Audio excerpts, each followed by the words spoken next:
Hi there. Today we're going to talk about first inversion triads. Okay, let's go ahead and get started.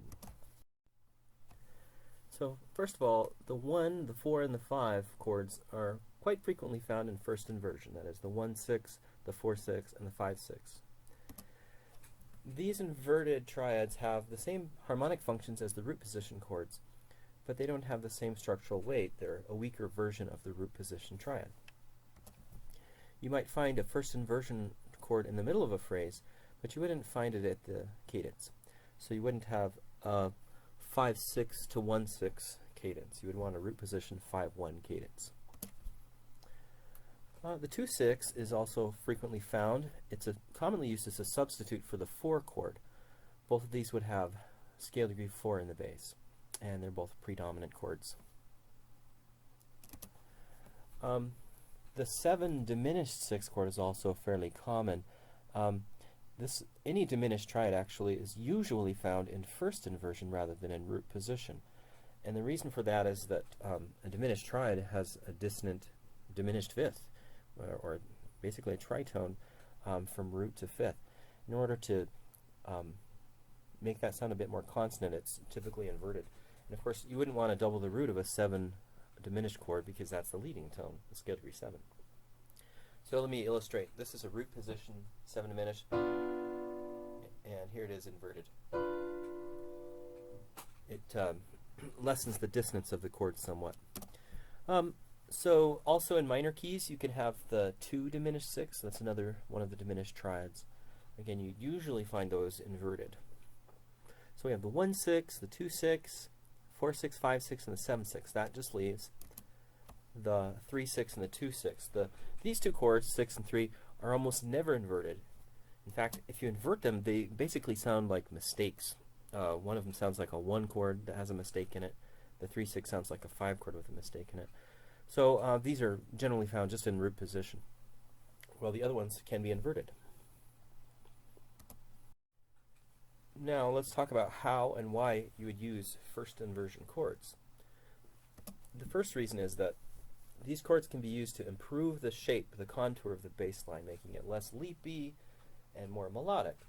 We've only been writing root position bass lines, and this generally makes for a leapy bass, jumping around from root to root.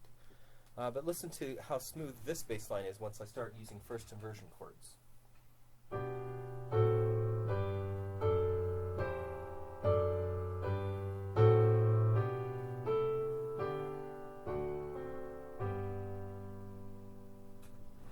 Right, so we have a stepwise bass going down from 1-6, sorry, to 1, and then back up to 1, all the way up to 5. Right, so that's one reason you could use, one way you could use first inversion chords. Okay, another way you can use first inversion chords is to arpeggiate any repeated harmonies to, again, create more variety in the bass line.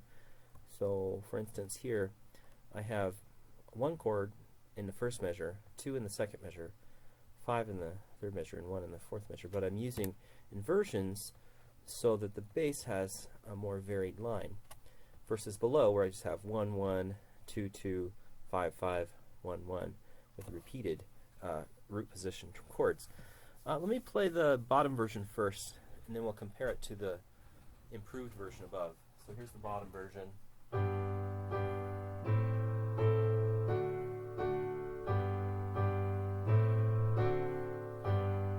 Okay, now listen to the bass line in this next one.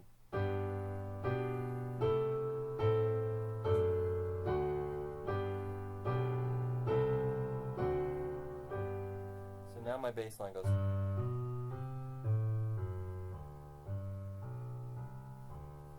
Much more interesting than, right? So there's another use for inverted triads. One other thing to point out about inverted chords, first inversion chords, is that they have sometimes an embellishing function. They can even be neighbor chords or passing chords. So in this progression here, we can see, first of all, the 5/6 being used as a neighbor chord to the tonic. So here's my 1 chord, and here's the neighbor chord. And then it goes back to the 1. So I've just basically have a neighbor tone, but I've harmonized it. It's embellishing that tonic. The second thing that happens is I can use the 7 diminished 6 chord as a passing chord between 1 and 1/6. Like in the second measure, here's my 1 chord, and then I have a passing tone embellishing the 1. Okay, so this whole progression here is basically just embellishing the 1 chord. Neighbor chord, passing chord, then passing down, and then another neighbor. Right, on a more fundamental level, this is just a tonic function with embellishments in between each one of the chords.